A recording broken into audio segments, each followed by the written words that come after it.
Hey guys, okay, so this video is just to explain the sun map of Beersheba and like what these things are telling us, okay? And in this case, also why we need more information. So this is Yitzhak's drawing. I don't have the tracing paper with me, so I just colored it in myself. The yellow is 9 a.m., the pink is 12 p.m., and then the blue is 4 p.m.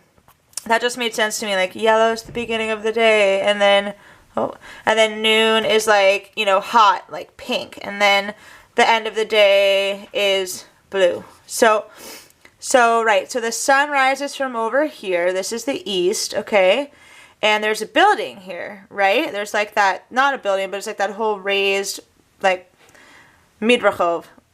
Don't know how to call that. So there's a structure here, right? And the sun is also rising from over here, okay?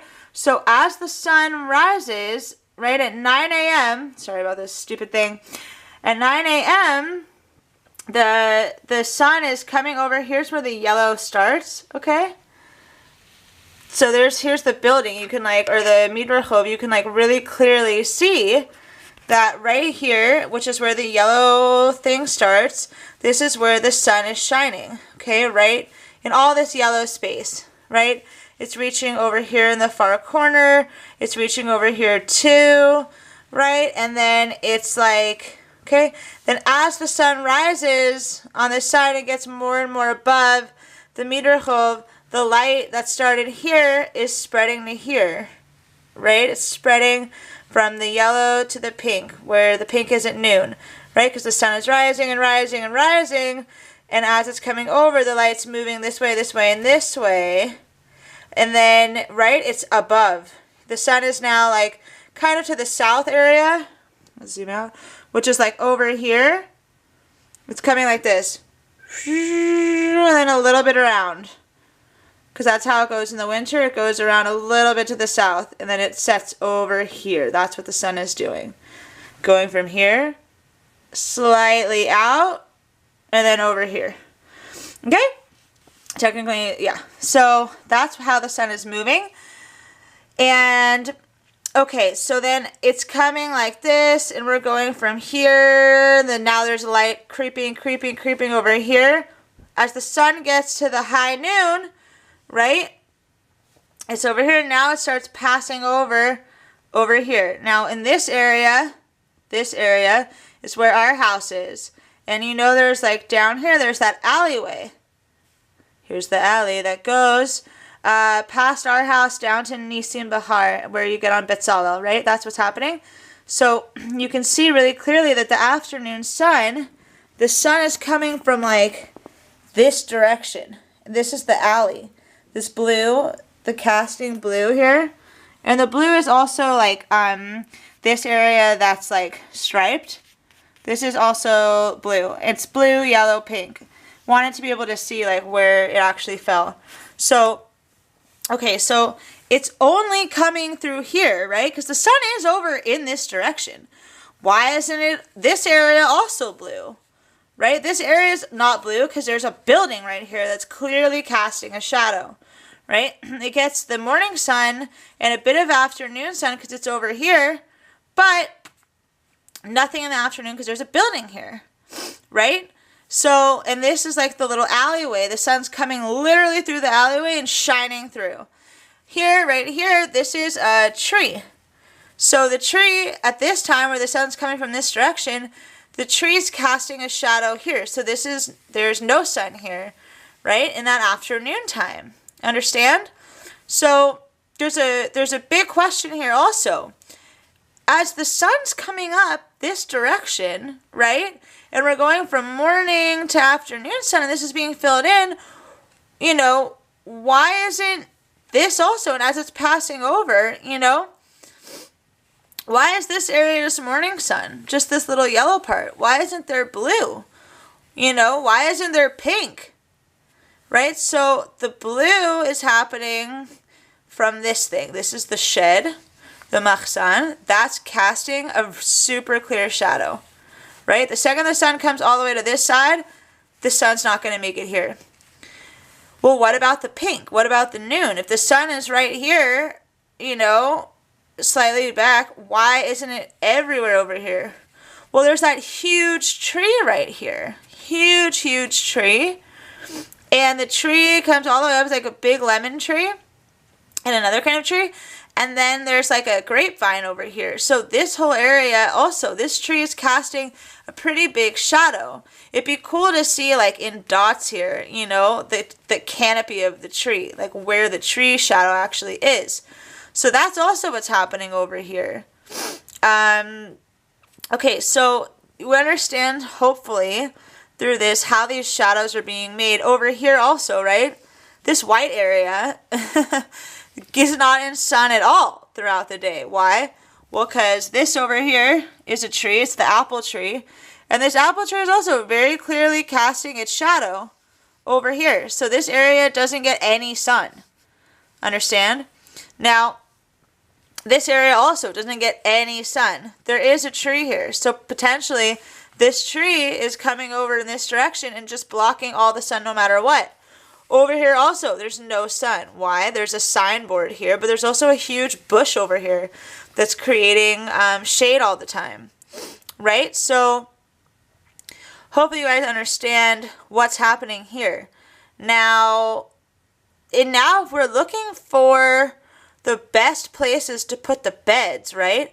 We want to look for places where every single thing overlaps. So the only place that you can see here where everything overlaps in this entire garden, granted the garden's small, but still, is this area right here, this half circle of bed 5. Okay, you see the yellow underneath, and then there's pink on top of it, and then there's blue. This area is the only thing, not even half, not even down here, just momish, this area gets the full sun, okay? And that's unfortunate because there's already shit in that bed, those herbs, which maybe we want to talk about getting rid of. You know what I'm saying? Because this is the only place where all 3. At least that's what we see now. The next best place, right? Where else does it overlap? So this area, this little bit here is yellow. That's morning. And then it gets blasted by the afternoon sun, right? So this gets some sun here. But the question we have about this area, bed 1, is at what time does the sun start falling here? Right? Because the difference is between 12 p.m. and then 4 p.m. when the sun's much further down in the sky. Fly on me, get away. Right? The difference between 12 and 4 p.m. is huge. So the question is, when the sun's over here, when does it start to fall here and how long does it stay here? Right? You can see here there's little pink areas, right? This is obviously light being filtered through the trees. That's like why that's showing. Same thing over here, light being filtered through the tree. This here is in the morning, and this is still at high noon. The question is, what happens between 9 and noon? Right? What's happening here? Is it like getting how much less? You know what I'm saying? By noon, there's barely any light here. But what about at 11? Or even better, as the sun's coming up over here, when does this thing get in the sunlight? The first reading we have here is 9, and a lot of the bed's in the light.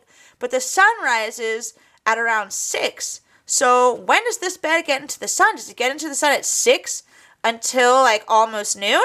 You know, that's a lot of hours actually. What does this bed look like at 7 in the morning, at 8 in the morning, at 11 in the morning? What does it look like? 10 in the morning, right? That would be helpful to know. And same with this bed over here. What happens between noon and 4? You know, how there's some pink over here. So, you know what I'm saying? So is there more pink at like 2 o'clock? Like what does this area look like at 2 o'clock? At 3 o'clock, right?